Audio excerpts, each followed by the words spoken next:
ವಿರಾಮದ ಬಳಿಕ ಮತ್ತೆ ಸ್ವಾಗತ.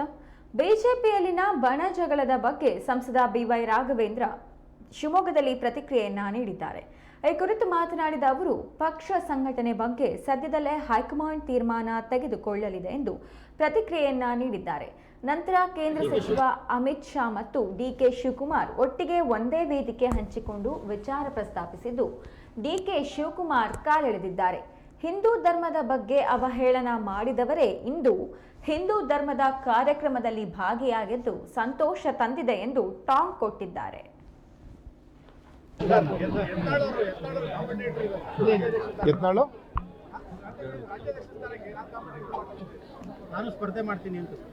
ಸರ್, ಸಂಘಟನೆ ಯಾವಾಗ ಏನು ಯಾರನ್ನು ಮಾಡಿದ್ರೆ ಒಳ್ಳೇದು ಅಂತೇಳಿ ತೀರ್ಮಾನ ತೆಗೆದುಕೊಳ್ಳುವಂತ ಶಕ್ತಿ ಇರುವಂತ ನಮ್ಮ ಹೈಕಮಾಂಡ್ ಇದೆ. ತಮಗೆಲ್ಲರೂ ಕೂಡ ಗೊತ್ತಿದೆ, ಒಂದಾದ್ಮೇಲೆ ಒಂದು ಚುನಾವಣೆ ಪ್ರೋಸೆಸ್ಗಳು ರಾಷ್ಟ್ರದಲ್ಲಿ ನಡೀತಾ ಇತ್ತು. ಎಲ್ಲದೂ ಕೂಡ ಮುಗ್ದಿದೆ.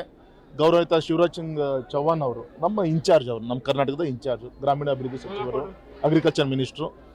ಸ್ವತಃ ಅವ್ರ ಮನೆಯಲ್ಲಿ ಒಂದು ಕಾರ್ಯ ನಡೀತಿರೋದು ಸ್ವಲ್ಪ ಬರೋ ತಡ ಆಗಿದೆ. ಅದು ಬಿಟ್ಟರೆ ಯಾವುದೇ ಗೊಂದಲಗಳೇನಿಲ್ಲ. ಇನ್ನೊಂದು ಆದಷ್ಟು ಬೇಗ ಈ ತುಂಬ ದಿನದಿಂದ ಏನು ಚರ್ಚೆ ಆಗ್ತಿರೋ ಈ ವಿಚಾರ ಒಂದು ಕೊನೆ ಹಾಡುವಂಥ ಒಂದು ಪ್ರಯತ್ನ ಆಗುತ್ತೆ. ಆ ಪ್ರೊಸೆಸ್ಸು ಕೂಡ ನಡೀತು. ಈಗಾಗಲೇ 15-18 ಜಿಲ್ಲೆಗಳದ್ದು ಆಗಿತ್ತು. ನಮ್ಮ ಸಂಘಟನೆ ಚೌಕಟ್ಟಲ್ಲಿ 37-38 ಜಿಲ್ಲೆಗಳು ಬರುತ್ತೆ. ಒಂದೊಂದು ಜಿಲ್ಲೆನ 2 ಭಾಗವಾಗಿ ಡಿವೈಡ್ ಮಾಡಿದ್ದಾರೆ. ಹಾಗಾಗಿ ಇನ್ನೊಂದು 14-15 ಜಿಲ್ಲೆಗಳ ಒಂದು ಜಿಲ್ಲಾಧ್ಯಕ್ಷರ ಪಟ್ಟಿಯನ್ನು ಫೈನಲ್ ಮಾಡಲಿಕ್ಕೆ ಗೌರವಾನ್ವಿತ ರಾಜ್ಯಾಧ್ಯಕ್ಷರಿಗೆ ಕರೆ ಬಂದಿತ್ತು. ಸೊ ಆ ದಿಕ್ಕಲ್ಲಿ ಇಡೀ ನಮ್ಮ ಸಂಘಟನೆ, ನಮ್ಮ ಪರಿವಾರ ಎಲ್ಲ ಕೂಡ ಕೂತು ಒಂದು ದಕ್ಷ ಜಿಲ್ಲಾಧ್ಯಕ್ಷಗಳನ್ನು ಪ್ರಪೋಸಲ್ನ ಈಗ ಆಲ್ರೆಡಿ ಮತ್ತೆ ಡೆಲ್ಲಿ ಕಳಿಸುವಂಥ ಪ್ರಯತ್ನ ಆಗಿದೆ. ಸೊ ಆ ಪ್ರೊಸೆಸ್ಸು ಆಗ್ತಿದ್ದಂಗೆ ಮುಂದಿನ ಒಂದು ಕಾರ್ಯ ಮುಂದುವರಿಯುತ್ತೆ ಅಂತ ನನಗೆ ವಿಶ್ವಾಸ. ತುಂಬ ಸಂತೋಷ, ತುಂಬ ಸಮಾಧಾನ ಆಯಿತು.